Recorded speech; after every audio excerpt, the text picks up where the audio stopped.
Welcome to the world of the media.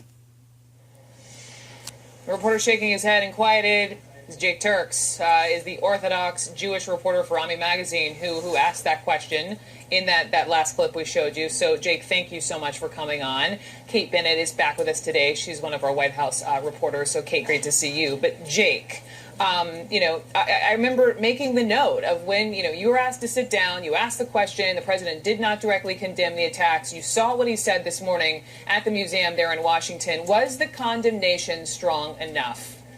Well, Brooke, the president's absolutely right. Anti-Semitism is not a simple thing, as he had said.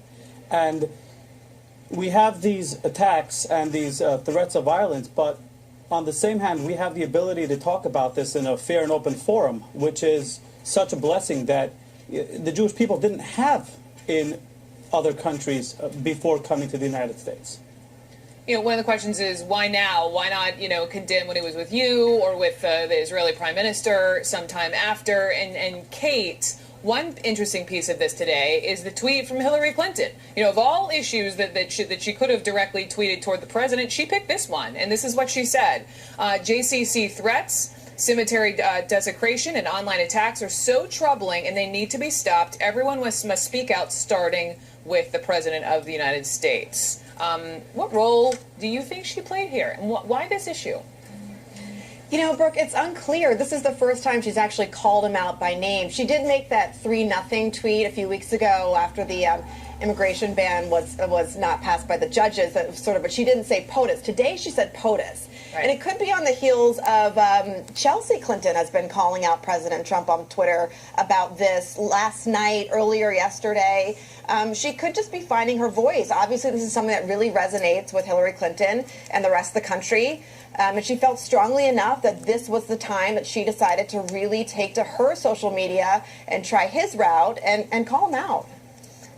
Jake, when you look at the numbers, this is 48 centers in 26 states in one Canadian province, all received just shy of 60 bomb threats just last month alone. Why do you think this is happening right now? Well, part of what's so troubling is that we don't really know. We don't know why it's happening, and we don't even know if and how it's being investigated. And if I would have been fortuitous enough to have an extra 6 seconds to complete my question, it essentially would have been, Mr. President, what do you feel is within the rights of the I don't have my notes in front of me right now, but basically it would have been, what do you think it is the duty of the executive branch of the federal government to do about this? Not specifically or personally against him, but as a generalization. What does he feel the government can and perhaps should do to address it? And we don't know what's being done yet. Obviously, the president's strong statement today was a very, very good step in the right direction. But again, just going back to hearing from Sean Spicer saying, hey, you know what, stop asking this. He's answered it, even back to election night when the president, the newly elected president, stood up there and said, yes, it's a country divided, but I will unify. What more do you want to hear? I think that if look, this president's a man of action. He's always been a man of action his entire career. And he doesn't need me to say this. And so it seems like he's thinking, hey, let's actually do things to counter this, and let's not look for just cheap sound bites that a typical politician would have given under the circumstances. So it could be that's why the president didn't give that much credence to having to just go out there and release a statement. But it is very helpful that he did. We know that his daughter Ivanka converted to Judaism and marrying Jared Kushner, Kate, and she tweeted about this. She was on this on Twitter before, her dad, and a member of Congress even said, well, that's great, thank you so much for condemning, but we need to be hearing from your father. Do you know it all behind the scenes? Had she talked to her father? Was she in his ear before this morning?